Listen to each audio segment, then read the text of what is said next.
Assalamualaikum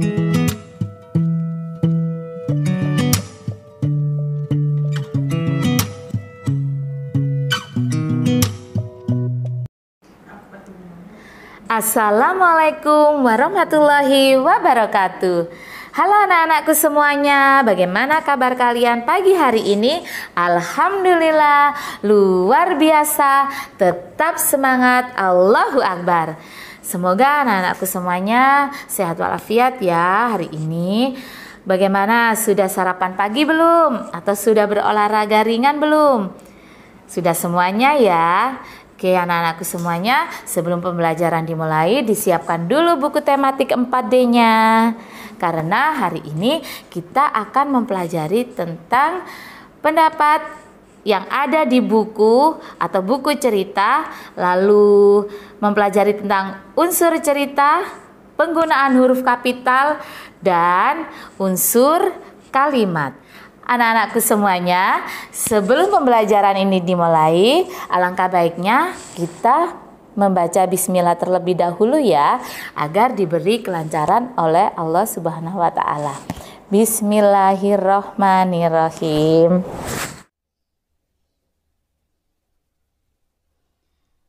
Nah, anak-anakku semuanya, hari ini kita akan menjelaskan tentang unsur-unsur cerita. Apa saja unsur-unsur cerita? Yang pertama, ada tema. Tema adalah gagasan utama atau dasar cerita. Jadi tema itu apa yang diceritakan dalam cerita tersebut. Itu namanya tema. Yang kedua, itu ada alur. Alur itu rangkaian peristiwa dalam sebuah cerita. Jadi alur ini rangkaian peristiwanya. Alur ini bisa berupa alur maju, alur mundur, dan alur campuran. Kalau alur maju itu menceritakan masa lalu ke masa sekarang.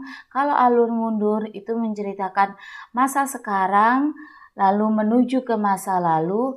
Dan alur campurannya masa sekarang ke masa lalu, lalu ke masa sekarangnya lagi. Jadi itu alur. Alur itu ada 3, alur maju, alur mundur, dan alur campuran. Yang ketiga, itu ada latar. Latar itu adalah tempat kejadian cerita. Latar ini dibagi ada latar tempat, ada latar waktu, ada latar suasana. Kalau latar tempat itu di mana terjadinya cerita tersebut. Kalau latar waktu adalah waktu terjadinya cerita tersebut itu kapan. Kalau latar suasananya bagaimana dalam cerita tersebut. Terus yang keempat, itu ada tokoh. Tokoh itu pemeran dalam cerita. Dan yang kelima, itu ada amanat. Amanat itu pesan yang akan disampaikan dalam cerita. Berikutnya, ini adalah contoh cerita. Nanti kita akan cari unsur ceritanya ya. Coba diperhatikan baik-baik. Bugilo akan membacakannya. Di sebuah desa di daerah Jawa Tengah, tinggallah keluarga yang cukup sederhana. Keluarga tersebut terdiri dari Pak Rudi, Ibu Tanti, dan mempunyai 1 anak laki-laki yang bernama Tino. Setiap berangkat ke sekolah, Tino selalu diantar oleh ayahnya. Ayah Tino sangat baik hati dan Ibu Tanti selalu perhatian terhadap Tino. Setiap akan berangkat sekolah, Tino selalu dibawakan bekal. Tetapi kebaikan orang tua Tino tersebut, Tino selalu tidak mau menerimanya. Tino selalu tidak pernah menghargai jasa kedua orang tuanya. Tino selalu berbuat nakal. Atas perbuatannya tersebut, orang tua Tino selalu dipanggil guru untuk ke sekolah. Dari perbuatan Tino tersebut, orang tua Tino merasa malu. Dan pada suatu hari, Tino berangkat sekolah sendiri. Tiba-tiba ada motor melaju kencang dan menyerempet Tino. Kemudian Tino dibawa ke rumah sakit oleh orang tuanya. Dari situlah Tino sadar betapa sayangnya orang tua Tino. Dan Tino pun meminta maaf dan berjanji tidak akan nakal lagi. Kira-kira temanya ini tentang apa ya kalau dari cerita ini? Ada yang tahu? Iya, betul. Temanya yaitu tidak menghargai orang tua. Atau kebalikannya, kita harus menghargai orang tua. Dan alurnya, ya alur maju. Latarnya ada di mana? Di sebuah desa di daerah Jawa Tengah boleh, atau di jalan raya boleh. Di jalan rayanya di mana? Pada saat Tino terserempet sepeda motor. Tokonya ada siapa saja? Tokonya ada Pak Rudi, ada Bu Tanti, ada Tino. Pak Rudi itu wataknya bagaimana? Pak Rudi wataknya baik hati. Kalau Ibu Tanti wataknya perhatian. Kalau Tino wataknya gimana, Nak? Iya, pintar. Kalau Tino itu mempunyai watak atau karakter yang nakal, tidak bisa menghargai orang tua. Amanat ini pesan yang akan disampaikan. Kira-kira amanatnya apa ya dalam cerita ini? Iya, benar sekali. Jadi amanatnya kita harus bisa menghargai jasa orang tua. Nah, itu tadi tentang unsur-unsur cerita. Jadi unsur cerita itu ada 5 ya, Nana. Yang pertama ada tema, yang kedua ada alur, yang ketiga ada latar, keempat ada tokoh, dan kelima ada amanat. Langkah-langkah menulis cerita. Setelah kalian tadi membaca cerita, di sini anak-anak juga harus bisa menulis cerita. Yang pertama, jadi anak-anak itu harus menentukan temanya terlebih dahulu. Oh, ini nanti aku akan menulis tentang apa ya? Nah, nanti ditulis temanya apa. Oh, temanya nanti aku akan menulis tentang persahabatan, tentang kerukunan. Nah, itu ditulis terlebih dahulu. Setelah kalian sudah menentukan tema, baru kalian akan menyusun kerangka karangan. Nah, kerangka karangannya ini harus disusun terlebih dahulu. Kerangka karangan itu dalam inti-intinya saja. Yang ketiga, yaitu membuat gagasan pokok. Nah, membuat gagasan pokok itu cukup 1 kalimat saja. Dan yang keempat, menulis kalimat utama. Setelah ada gagasan pokoknya, baru kalian kembangkan menjadi kalimat utama. Setelah itu, mengembangkan kalimat utama menjadi paragraf. Nah, di sini ada contohnya. Bisa dibuka bukunya halaman berapa ya itu? 59 kalau tidak salah ya, Nana. Nah, coba diperhatikan di situ.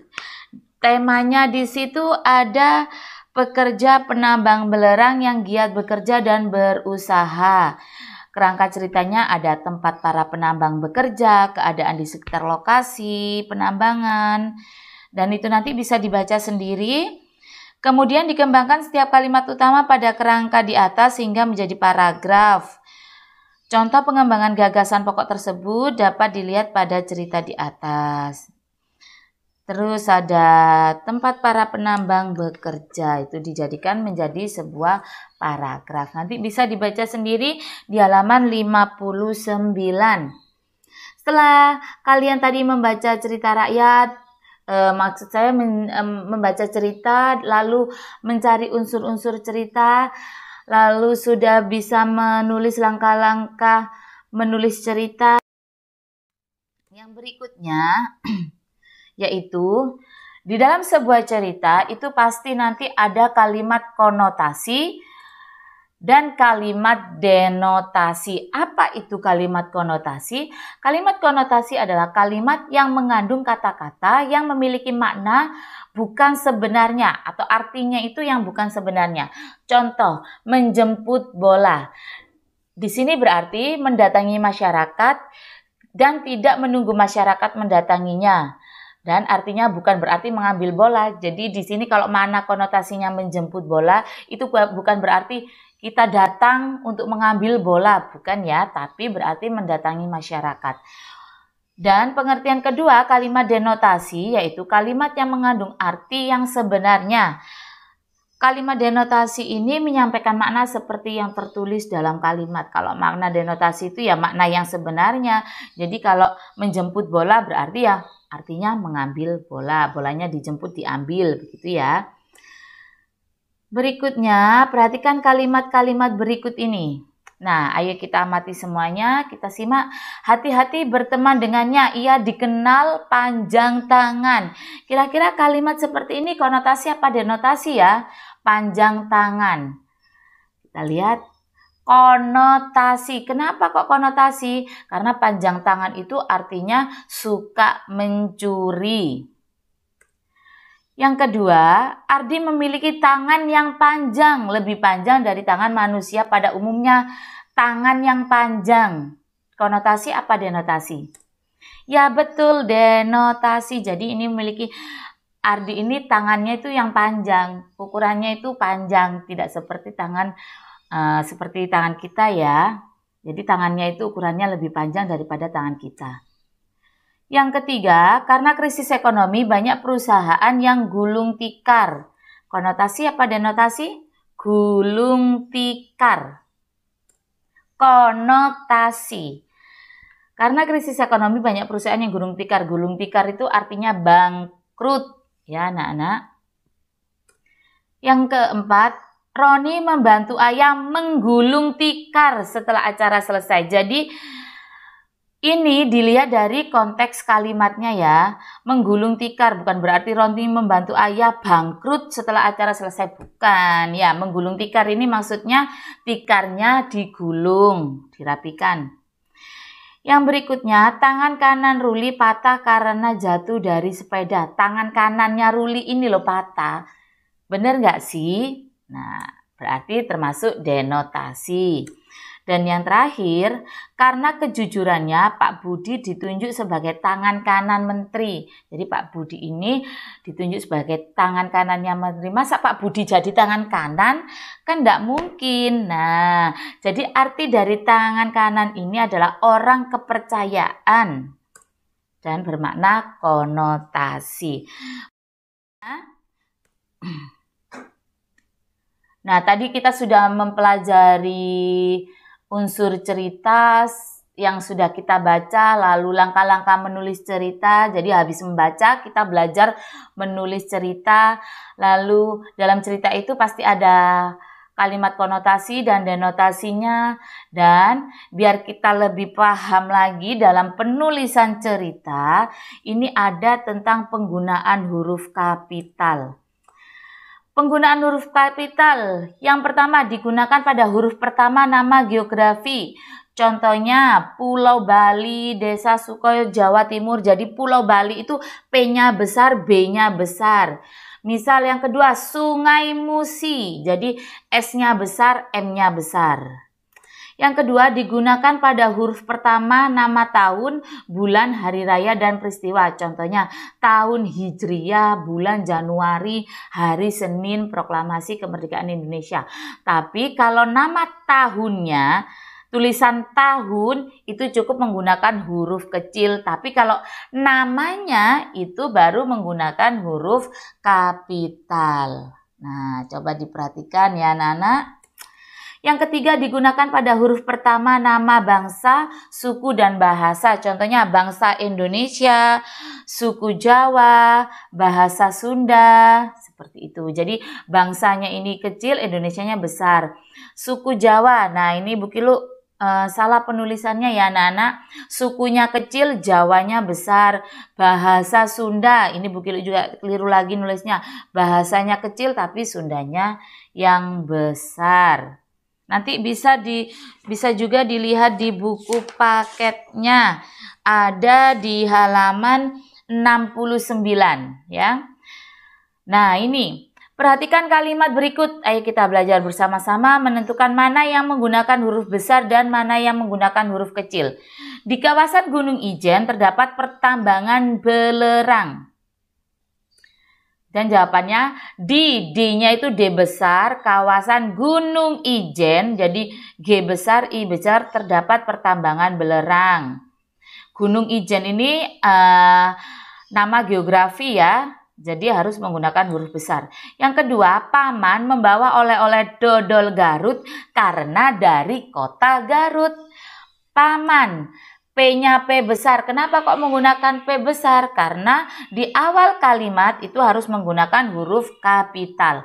Paman membawa oleh-oleh dodol Garut. Dodol Garut itu nama makanan, jadi tidak perlu menggunakan huruf kapital. Karena dari kota Garut. Kota Garut itu nama geografi. Berikutnya, nah kita tetap mempelajari kalimat. Tadi kalian sudah menulis Menulis cerita ya. Jadi menulis cerita itu terdiri dari beberapa kalimat. Apa sih kalimat, pengertian kalimat itu sendiri? Kalimat adalah satuan terkecil dari bahasa dalam bentuk lisan maupun tulisan dan terdiri dari rangkaian kata yang memiliki atau mengandung makna atau pesan tertentu. Unsur kalimat di sini pasti anak-anak sudah bisa ini nanti ya, yang unsur kalimat ini, unsur kalimat tuh ya, bukan unsur cerita. Ada subjek. Subjek adalah pelaku atau orang yang melakukan kegiatan. Jadi subjek itu lebih ke orangnya atau ke pelakunya. Yang kedua ada predikat. Predikat adalah unsur kalimat yang menjelaskan subjek atau menyatakan kegiatan yang dilakukan oleh objek. Jadi predikat ini lebih tepatnya ke kata kerja. Kata kerja ya, ingat itu, memasak, menulis, berjalan, itu kata kerja. Jadi kata kerja itu kata yang melakukan kegiatan. Yang ketiga, objek. Objek adalah sesuatu yang dikenai tindakan oleh subjek. Ini bisa kata benda. Yang keempat, keterangan. Keterangan ini bisa berupa keterangan tempat, keterangan cara, keterangan tujuan, keterangan alat, dan keterangan waktu. Di sini ada contohnya, contoh kalimat dengan urutan unsur atau pola yang berbeda. Ica memasak. Ica ini subjek. Kenapa kok Ica subjek? Karena Ica ini pelaku atau orangnya. Memasak ini kata kerja. Jadi polanya S sama P, subjek sama predikat. Yang kedua, Ica memasak nasi. Ica subjek, memasak predikat, dan nasinya itu objek. Bisa dikembangkan lagi. Ica memasak nasi di dapur. Ica subjek, memasak predikat, nasi objek, di dapurnya itu keterangan tempat. Nah, seperti itu. Berikutnya ada kalimat langsung. Kalimat langsung adalah kalimat yang merupakan hasil kutipan langsung dari pembicaraan seseorang. Di sini kalimat langsung memiliki ciri-ciri. Kalimat petikannya diapit oleh tanda titik 2, bukan tanda petik 1. Tanda petik penutup ditaruh setelah tanda baca yang mengakhiri kalimat petikan. Nah, itu contohnya. Kalimat petikan ciri yang kedua, kalimat petikan dan kalimat pengiring dipisahkan dengan dengan tanda baca koma. Huruf pertama pada kalimat dipetik menggunakan huruf kapital. Dan yang ketiga, jika ada dua kalimat petikan, huruf awal pada kalimat petikan pertama menggunakan huruf kapital. Sedangkan pada kalimat petikan kedua menggunakan huruf kecil, kecuali nama orang dan kata sapaan. Kalimat langsung, ada juga kalimat tidak langsung. Apa itu kalimat tidak langsung? Kalimat yang menyatakan perkataan orang lain dalam bentuk kalimat berita. Kalimat tidak langsung ini memiliki ciri-ciri tidak menggunakan tanda petik. Terdapat perubahan kata ganti orang. Kata ganti orang itu contohnya kata ganti orang pertama berubah menjadi orang ketiga. Saya atau aku berubah menjadi dia atau iya. Kata ganti orang kedua atau ketiga berubah menjadi orang pertama. Kamu atau dia menjadi saya, aku, atau nama orang. Yang ketiga biasanya ditambahkan konjungsi bahwa. Konjungsi itu kata hubung. Contohnya, lembu keempat berseru, aku tidak mau menaiki bukit. Nah, itu contoh kalimat langsungnya. Kalau diubah menjadi kalimat tidak langsung, akan berbunyi lembu keempat berseru bahwa. Akunya ini berubah menjadi dia. Dia tidak mau menaiki bukit. Nah, itulah tadi tentang kalimat langsung dan tidak langsung. Oke anak-anak, itu tadi penjelasan dari Bu Kilu ya. Ini kalian akan mengerjakan penugasan di e-learning. Itu tadi pembelajaran kita hari ini. Semoga anak-anakku semuanya dapat memahaminya ya. Jangan lupa hari ini kalian mengerjakan soal-soal yang ada di e-learning. Cukup sekian dari Bu Kilu. Wassalamualaikum warahmatullahi wabarakatuh.